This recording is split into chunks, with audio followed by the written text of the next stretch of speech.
Ребята, я немножко заболела, и сейчас я начинаю пить лекарство вот такое. А посмотрите мои крылышки.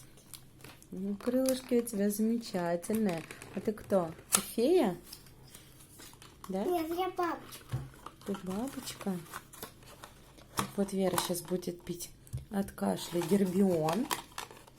Да? Да. У нас кашляешь, да? У нас влажный кашель. Держи ложечку. Я сама. Ты сама. Да, я сама. Не боишься пить лекарства? Не